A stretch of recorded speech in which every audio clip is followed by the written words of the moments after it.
Gusto ko lang ibahagi sa inyo ang lagi kong pinapanood na Gasparilla Parade. Taon-taon nagpunta ako dito sa Bayshore Boulevard kung saan ganapin ang paradang ito. Taon-taon ginaganap ang Gasparilla Parade in honor of the pirate si Gaspar.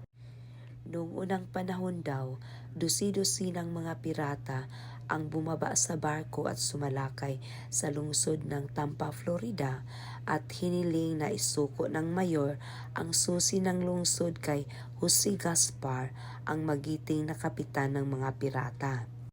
Nang nasa kamay na daw nila ang susi, ang mga pirata daw ay nagdiwang ng isang victory parade sa Bayshore Boulevard na nagbabahagi ng kanilang kayamanang beads at booty.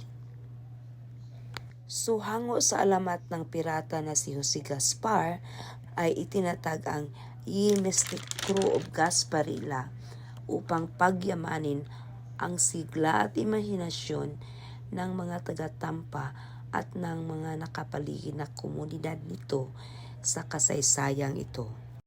Ito ang pinakamalaking pagdiriwang na ginawa ang 4.5 miles na ruta ng parada na pinamumunuan ng kapitan at ng kanyang crews at sinusundan ng mahigit ng 100 floats na pinaikot-ikot sa makasaysayang Bayshore Boulevard at downtown Tampa. The Gasparilla Parade is the nation's third largest parade running through United States. The year 2024 Gasparilla Parade ay sinalihan ng 140 floats including crews, marching bands, dance troops, school performers, and community organizations ang nagmamarcha sa 4.5 miles na ruta. Sila ay namigay ng beads o mga garlands na masayang kinulikta ng mga tao na dumalo at saka nanood sa parada. Ang paradang ito ay Mardi Gras Style Street Festival na sinalihan ng thousands of people dressed in pirate garb and beads at pinanood ng libo-libong katao. Dahil sa dami ng tao sa festival, ang kalapit na streets o kalsada ay isinara at naging hamon ang parkings ng mga sasakyan, ngunit dinalo pa rin ito ng karamihan. So yan, they are dressed in pirate garbs and beads at saka namimigay din sila ng mga beads sa lahat ng mga dumalo. At ang iba ay nagmi-make up din na parang pirata. At ang mga floats ay parang barko din.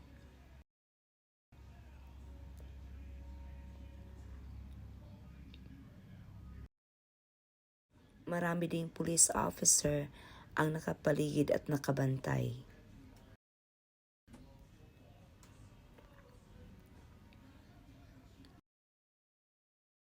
Number 1 for New Country. Ito ay isang organisasyon na sumali.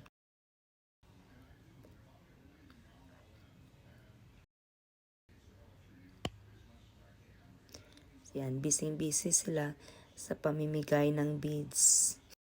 At saka, ang mga tao din ay masaya din na makatanggap ng beads. Kahit ang mga nanonood, some are dressed in pirate garb and beads. Ang ibang organisasyon naman, they are just dressed in uniform. Ito ang float ng Busch Gardens, ang pinakamalaki at saka pinakamagandang party dito sa Tampa na dinadayo ng marami.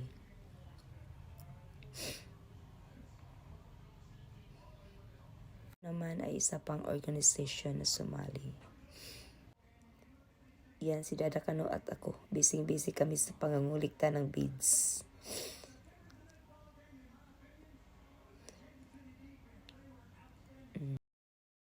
Napakaganda ang float nila.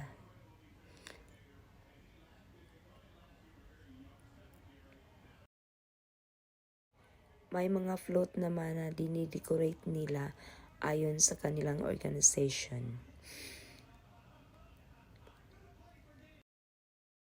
So yan.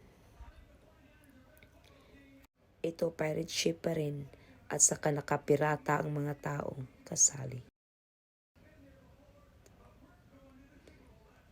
So yan. Ang saya-saya ng mga tao. Ang gandang panoorin ng mga floats.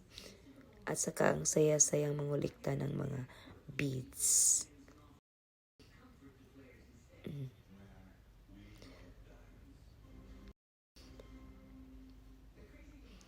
Ang ganda nilang tingnan sa kanilang suot at saka make-up na pirata. Hindi ko maipakita ang lahat ng floats kasi hindi nakayanan ng cellphone ko ang mataas na videos. Ang iba ay inihagis nila ang beads para maipaabot ito sa mga tao.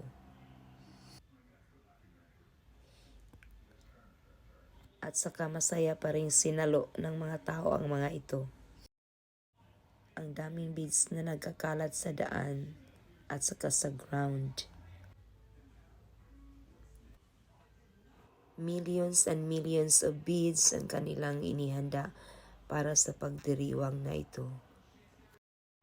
At pinaghahandaan talaga nila ito ng tudong-tudo. At malaking funds o pondo ang inilaan dito para lang sa okasyon o pagdiriwang na to. Ang saya-saya, sumayaw, umindak, tumalon ang mga tao sa saya. Tingnan nyo, di ba ang saya-saya?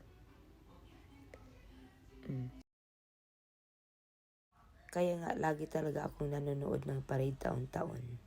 O ito ay mga grupo ng mga estudyante.